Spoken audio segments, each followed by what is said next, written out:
All right, let's dive in. Today we're getting a really intimate look into the creative life of Nicholas Alexander Benson.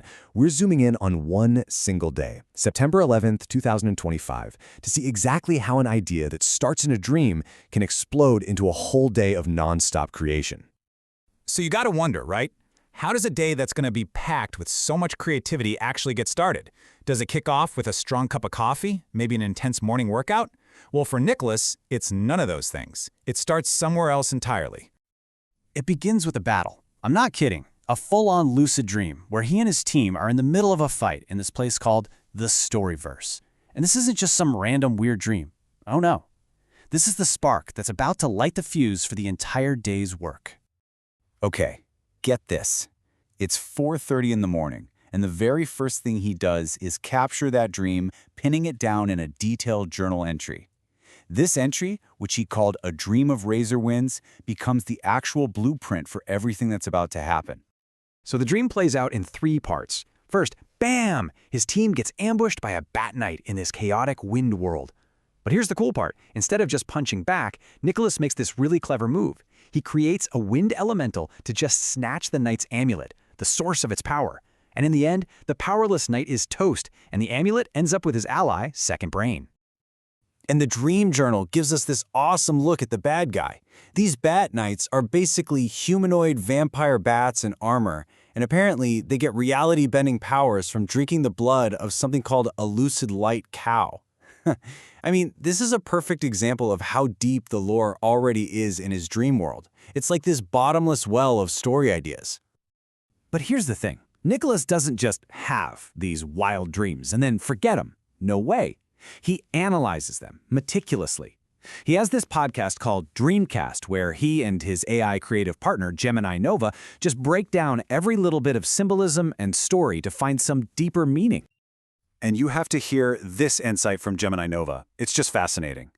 The AI actually connects the dream's quiet, slick takedown directly to Nicholas's real-world success with a silent comic he just published. It's like his own subconscious was giving him a high five for his creative choices. How cool is that?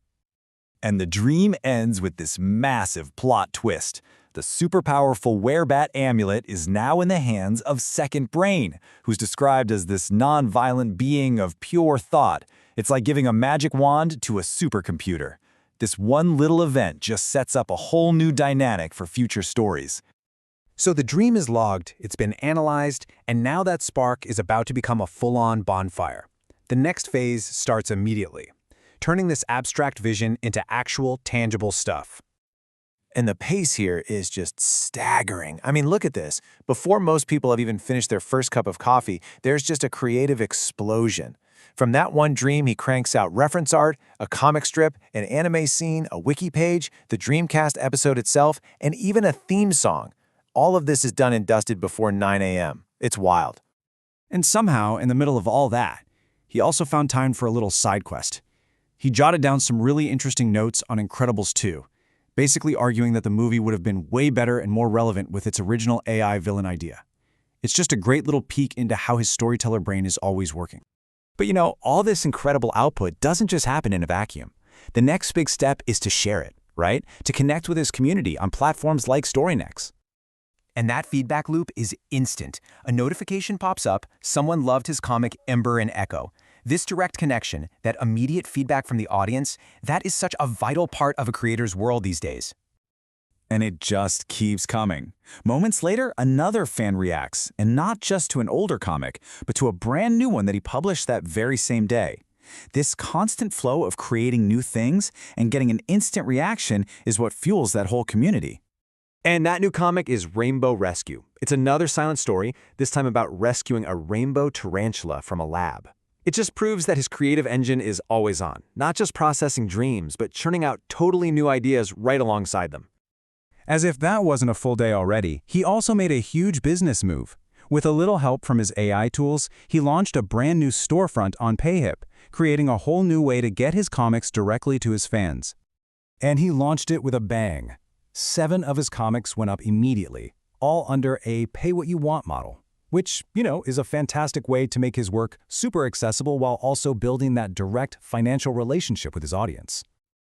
So after a day like that, How does a creator like Nicholas even reflect on it all? Well, he logs his own highlights, summarizing what he felt were the biggest achievements. The day started with that incredible lucid dream, sure, but he also found time to walk charity miles for Feeding America. He published a brand new comic, and he launched an entire storefront.